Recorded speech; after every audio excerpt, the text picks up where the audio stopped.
Hello, my name is Courtney and this is my presentation on the roles and responsibilities of a registered nurse. My presentation outline. In this presentation I'll be talking about the recent changes and their impact, the role of Nursing and Midwifery Council, the implications of the Code of Nursing Practice and the need for effective communication, and the effectiveness of the multidisciplinary approach. What is a registered nurse? Nursing has been associated with caring, nourishing and nurturing, and in the past these have been seen to be female responsibilities. Nurses help to care for patients and ensure their medical, physical and emotional needs are met during their time in hospital and throughout the recovery of their illness. Nurses observe and monitor patients and aid in their treatment and also help with decision making for the next steps of patient recovery. Nurses make up the largest group of professionals in the NHS. Nursing has 4 main paths to follow. These include adult nursing, children's nursing, learning disability nursing and mental health nursing. Each of these areas have further support once a degree is completed and the opportunity to progress and specialise in smaller areas. The NMC. The Nursing and Midwifery Council regulates all nurses and midwives throughout England, Scotland and Wales. The NMC sets out professional standards for education, conduct and performance in nursing. They do this by ensuring all nurses are registered to work within the NHS are checked and kept up to date on their knowledge, character and are in good health to carry out their jobs skillfully and effectively. All nurses hold a responsibility to ensure they keep themselves fit for practice and must uphold all points of the NMC code throughout their work every day. The NMC are also responsible for investigating allegations made against nurses or midwives. Investigations by the NMC can restrict a nurse's practice and also permanently remove them from or periodically remove them from the register, stopping them from practicing at all. The 4 themes of the NMC code. Nursing standards and responsibilities are underpinned by the 4 themes of the Nursing and Midwifery Council. These themes are at the forefront of nursing today, day-to-day working life, and enable them to keep up with their ever-changing roles within their job and to exceed public expectations. The 4 themes are prioritising people, practising effectively, preserving safety and promoting professionalism and trust. Prioritising people. Nurses do this by treating people with kindness and compassion while still showing respect. Nurses are taught to not make assumptions and to always deliver care effectively. Nurses always try to deliver their care responsibly and without delay, where possible, to ensure the patients are calm and comfortable at all times. Nurses work in partnership with all people involved with the patients they care for to ensure the best care is given. Patients are always listened to and allowed to input in what they would like to happen to empower them to have the say in their care. Patients always have the right to decline treatment and nurses must always respect those choices and document where appropriate what the patient has asked. Nurses are given opportunities to work with all different patients of a range of ages and abilities. Nurses are educated on how to be compassionate and respond to all needs. Needs of patients are assessed at all times to ensure there is a change in the nurses are able to respond to this change. Health and well-being is very important and this is always promoted by nurses. As patients have the right to accept or refuse treatment, nurses must keep to all laws relating to mental capacity and document what is happening before carrying out any actions, ensuring those lacking mental capacity are kept in the centre of decision-making process. If a nurse feels a procedure is not something they are able to deal with, they must pass the responsibility over to a suitably qualified colleague. People have the right to privacy and this carries through all areas of care. This also continues if the patient is to die. They must always have their rights respected. Information can be shared with other health professionals and to patients, families and carers, but only information about their current situation and in a way they can understand. Practising effectively. Information or advice given must be accurate and evidence-based. This means that knowledge and skills need to be kept up to date to ensure accuracy. Nurses are encouraged to use language and terms that people in the public that they care for will understand and check in with them to ensure they are still aware of what is happening. Nurses are able to accommodate for those with communication needs where possible, allowing them to be involved in their care and communicate in English clearly and effectively. Nurses are able to use the expertise of those around them and help expand their own skill set while dealing with different patients' needs. Communication is always maintained between nurse and those working with the nurse to ensure the care is kept seamless as possible and there are no changes in the way things are completed to minimise risk. Being supportive of colleagues must always ensure that there is not risk to the patients or public. Colleagues always give feedback to one another to ensure best practice. This allows them to reflect on their work and use it to enhance their performance. Colleagues discuss options and have informed debates to come up with the best outcome. This enables colleagues to develop their work and build confidence. Record keeping is very important in healthcare and must be done immediately after an action. Record keeping allows for risks to be identified and enables nurses to take steps to deal with them appropriately. Records must be completed accurately, showing dates and times and with no falsifications. These must then be kept securely. Delegation helps teams to sort through jobs that need to be done, but also must be done to the team's strengths and weaknesses, ensuring support is given to all throughout to provide the best care for the right standard. Preserving safety. The health of the patient is always monitored by a nurse, and this means that the nurse sees any decline in the patient's health that a referral needs to be made to another practitioner. If the parent's health is out of the area of expertise, nurses are able to ask for help from all suitably qualified and experienced, and is able to do procedures beyond the competency of a nurse. Training must always be kept up to date to ensure nurses are competent in all tasks they are expected to carry out. Accidents can happen, but these must be dealt with professionally and documented. Nurses must always explain what's happened, including what the effects might be, and ensure patient is apologised to.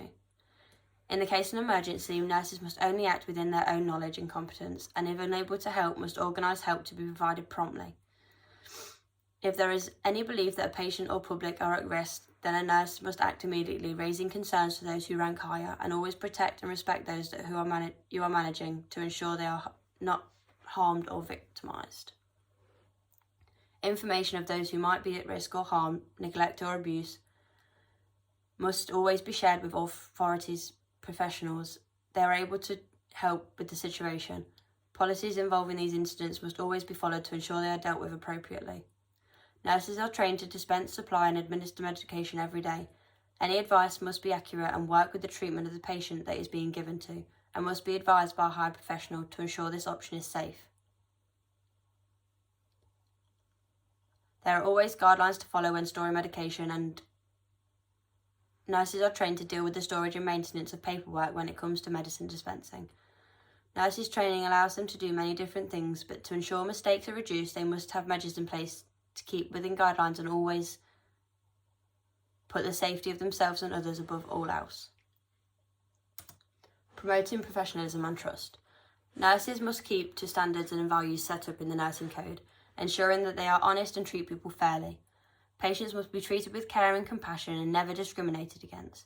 Nurses must stay professional at all times to all people they have cared for, past and present, and also their relatives.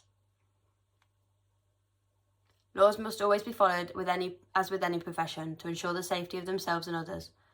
Nurses are role models to those that work below them and must keep their personal beliefs to themselves and to be able to use all forms of communication such as written, digital and spoken responsibly. Nurses must never take bribes from patients and must act with honesty in any financial dealings to ensure they does not compromise the care they are going to give to their patients. Maintain confidentiality at all times to ensure the safety of their patients and families and show them respect. Complete all relevant steps when asked to do so to complete registration. This includes continuing professional development tasks to ensure knowledge is kept up to date to ensure they're confident and competent in their work.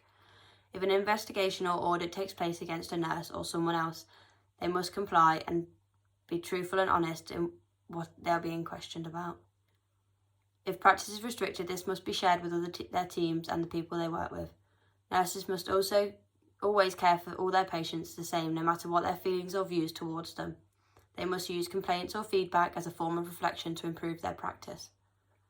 Nurses must be effective in the way they use their resources and prioritise to ensure the best quality of care and putting the patient's needs first. Staff who support nurses must also follow the code and ensure the code is not broken. This If this is the case, this concern must be raised and dealt with appropriately.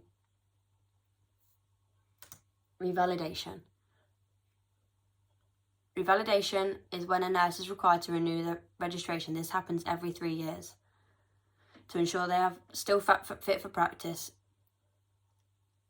There are requirements that must be met, and those who do not meet them are no longer able to be a registered nurse, and they will have to go before the Nursing and Midwifery Council for a chance at becoming registered again. Early foundations of nursing practice. Throughout history, nursing has always been dominated by females, as they were expected to assume caring roles.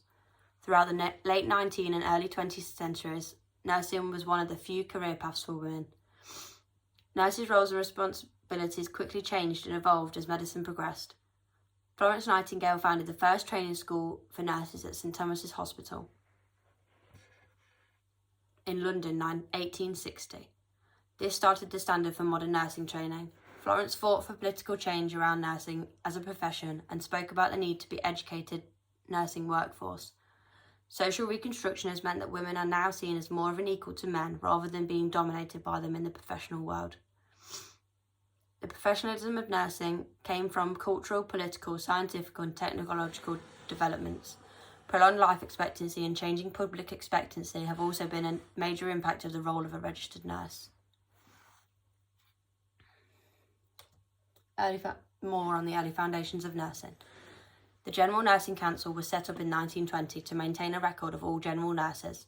The list also included specialists such as mental health and children's nurses. The foundation of nursing education established by Nightingale continued through most of the 20th century until the closure of nursing colleges and training schools in the 1990s. The training of nurses then moved on into universities. In universities, now, nursing can be studied as undergraduate and postgraduate levels. Project 2000 was introduced soon after degree courses of nursing were introduced, as there was not a clear career path for nurses and not enough students willing to study. Project 2000. Project 2000 was a major milestone in nursing education, as it was the first step towards nursing becoming a graduate profession. This widened the nursing syllabus and entry criteria to ensure that students willing to study nursing were all of the correct intelligence and ready for a degree and career with higher continuing education. All of the themes behind the changes in the nursing roles include economic, political, social, technological and scientific, organisational, professionalisation and policy had a huge impact on the nursing we see today and still have an impact on the profession daily.